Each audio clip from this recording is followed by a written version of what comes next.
I have to say first, I have realized this morning that I have been coming to Bombay in the wrong month for 20 years, because I never knew that weather like this existed in this city. So I have to say, this is the happiest I've been here in a very long time, and it really is a pleasure to be here. I also, I think on both Anand and my behalf, just want to say that it is always tremendous to speak in the honor of a person. It is particularly wonderful to do so when it is someone who you have considered a teacher without ever having directly been taught by them. And Carol actually had a wonderful, there are many people who claim this about her, and I was always adjacent, not just almost there at the University of Chicago for some part of my own education, always 1 degree away, close enough to hear people talking about her and her work constantly, feeling generally jealous not to get a first-hand chance of interaction, but also spent many years reading and being challenged by her work. And I think, for me more than anything else, to speak for someone who one always speaks of first as a teacher and then as a theorist is particularly wonderful. I think for many of us, teaching is, in an old-fashioned way, still the core reason why we became academics. I know new knowledge is fun, but old knowledge is also fun. And passing it on, I think, is a particular privilege more than anything else. So I think so thank you very much to Anita and to Pukar for inviting us to speak in a lecture like this. Thank you also for giving us the permission not to lecture at a lecture like this.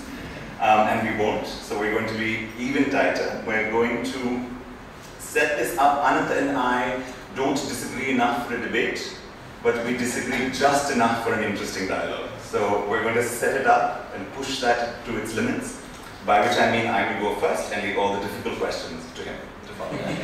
I'm going to go for about 15 minutes, after which he will speak for 15 minutes, and then we've given each other permission to ask only 2 questions of what we said to each other, of which none can have any more than 2 sneaky sub-questions. We are academics and we know what we do. After which we will leave it and have a discussion among us. So this is really us setting up a dialogue, which we really would like to be a dialogue. All right, the right to the city. What is the right to the city? The term comes to us 20 years later in English, after the writing of a French urbanist called Henri Lefebvre, writing in the 60s, at a very particular time in Paris, just before 68, just before 69, just before the early 70s, really asking a fundamental question, saying, there is some kind of claim, there is some kind of question that emerges from the city. What was this claim? For Lefebvre, this was much more than the right to X. It was later described by urban geographer David Harvey as a cry and a demand. And there's a real power to those words. A right as a cry and a demand. For him, it was about using the city, occupying it, housing in it, building it, participating in it. But it was also the right to the city as what he called oeuvre, as art, as a work of art that you participated in the making of. For Lefebvre, the right to the city was the right to be part of the making of this oeuvre, this art, this thing called the city. It was never as simple and instrumental as, I demand X, give me 2 kilos per month as my entitlement. It was about something bigger. This something bigger is both the best and the worst thing about the right to the city, because it's both its potential and its limit. And it is this tension between what it opens up in its openness and what it frustrates you, because sometimes it doesn't let you get to the tangible things that you want as a right to the city. I also want that much land, this much housing, that much food. I want the right to take those tangible forms, and yet every time it does, there are moments of closure. Right? One entitlement closes the claim that follows. This is the struggle that all rights have. It's partly inherent in the idea of rights as a mode of political power, as the way you choose to organize and act politically. So it's this tension that Anand and I were trying to bring to the fore a little bit. Now, Lefebvre writes about the right to the city very importantly, also in a very particular context. So you have to read his writing on the urban by also reminding us what he meant by the urban. So what is the city?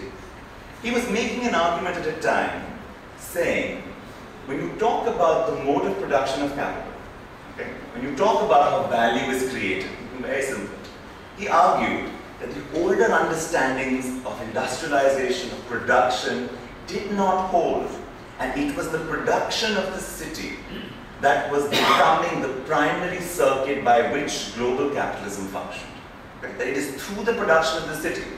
Now, so easy to imagine when you think of global real estate and finance and how half of Hong Kong owns Vancouver and all of the moves in that way.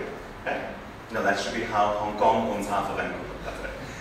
It's about that saying that this circuit of capital, particularly through the accumulation and value of land, that you are reconfiguring the way the global economy makes its money. That adds value.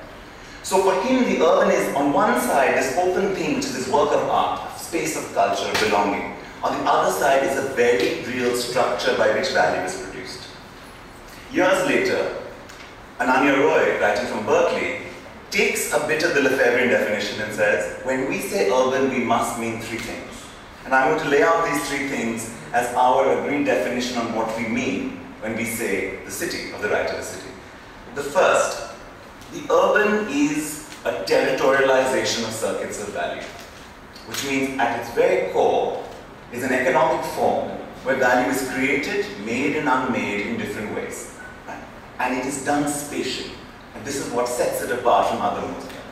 The second, the urban is an object of a state apparatus that you can call planning, which means the urban is an object of some kind of attempt to control the built environment through a range of policies of which planning is one. The third, the urban is a set of social struggles over meaning and value, which cannot be reduced to just notions of monetary exchange and rent or of extraction. And it is these three interconnected but multiple scales that the right to the city has to play. This is the battleground. This is the arena. Not just monetary and land exchange markets, but also multiple claims to value. Right?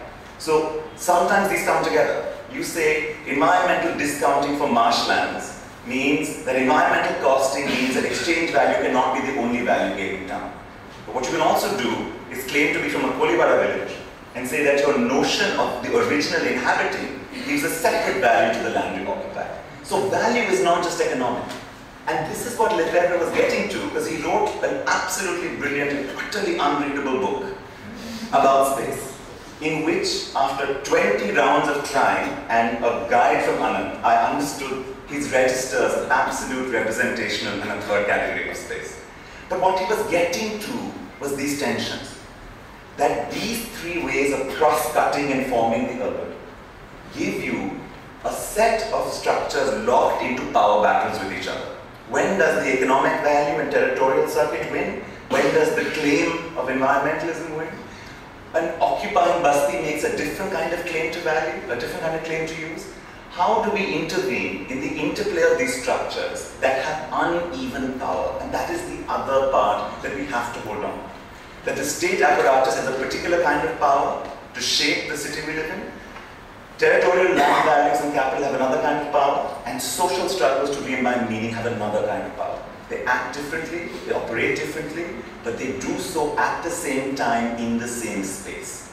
This is the game, this is the stadium, this is the battlefield. So when you claim the right to the city, you have to claim or at least answer to every one of these three registers at the same time. It's not enough to belong if you can't afford to be here. This is Mumbai.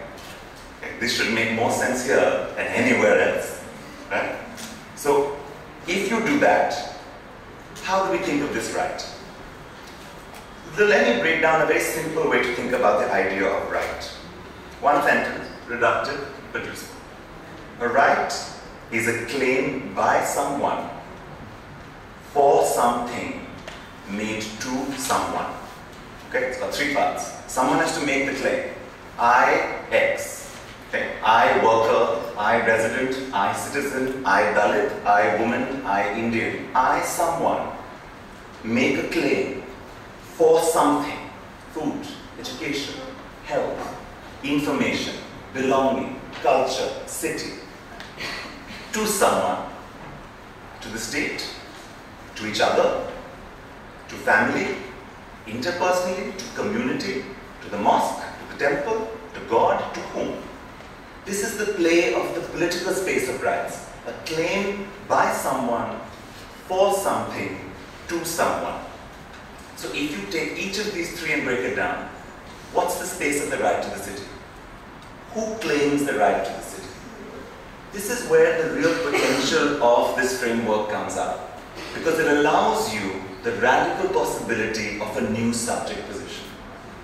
Not the old identity claims, not labor, not work, not caste, not identity, but in addition or in substitution of, and here's the other tension, in addition or in substitution of, I don't know, to claim and say, I want something, we'll get to something in a minute, because I am a citizen of what? Of Bombay or of India? Here's the other scalar question. Right to the city for France, the scalar question. Citizenship is about the meaningful membership of a political community. Is the relevant political community the nation or the city? Should our claims be scaled at one or the other? So let me tell you an interesting anecdote about spending many days looking at public interest litigations that led to evictions in Delhi over the last 20 years. One of the things that I was most struck by is that when elite resident welfare associations filed affidavits in court, they described themselves as citizens of Delhi. When lawyers representing Basti associations and social movements went to court, they described themselves as citizens of India. There's a very interesting claim, a very interesting location, and a very different political community being constructed in which the questions and contestations of citizenship are going to play out. Second, if the right to the city can offer a new subjectivity, what is that subjectivity? How do we understand this notion of being an urban resident? How does it deal with our other communities of belonging? Where does it come from? Remember, this is a battle that in some senses Lefebvre foresought, because neo-Marxist urban theory at that point was challenging and making precisely this argument in the work of Manuel Castells and David Harvey, saying the factory is not where the revolution will happen.